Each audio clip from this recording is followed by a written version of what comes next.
Y'all know what? We deserve a good smack. A good smack on the face for playing with our potentials in life. We deserve a good smack from our ancestors or Jesus Christ himself for playing with our potential. With all the cheap dopamine in the world, giving it to our desires. Every single day, we deserve a good smack from Jesus Christ or our ancestors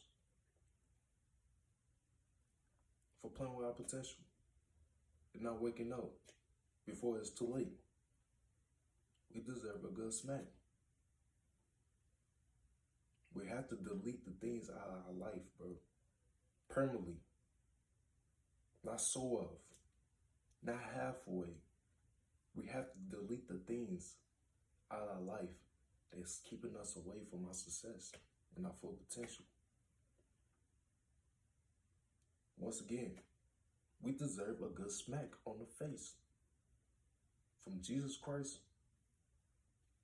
or our ancestors for playing with our potential, for giving in to the cheap dopamine, my fault, y'all. The cheap dopamine behind doors to escape reality.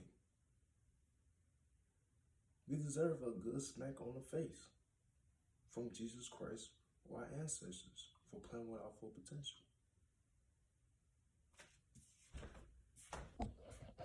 So yeah, you cannot sort of delete your cheap dopamine. You have to really permanently delete your cheap dopamine to protect your potential and your time. Because you might think that you're not gonna be consistent with that one thing that, when it comes to your desires, your cheap dopamine.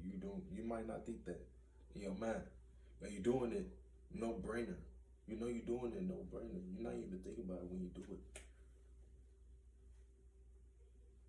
it. And those habits that you build with your cheap dopamine, when you give into your cheap dopamine behind doors, are becoming big habits. Them tiny habits that you have right now, that's bad habits or good habits, is shaping your life right now.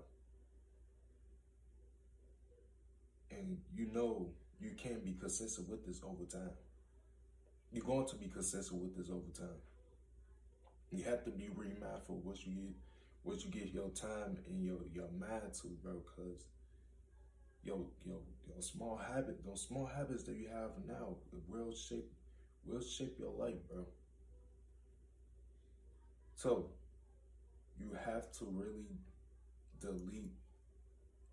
get away from your cheap dopamine, bro. For real, not so of. Permanently, you have to get away from it to protect your potential and your success. You have to be willing to sacrifice that to keep your success and your potential locked. You have to give it up. You have to sacrifice it all, bro. That ain't feeding you nothing. They ain't feeding you nothing in life. Nothing positive. Not upbringing you or nothing. It's not lifting you in life, nothing. You have to sacrifice those things right there to keep your potential in line and your success in line. You have to be willing to give it up.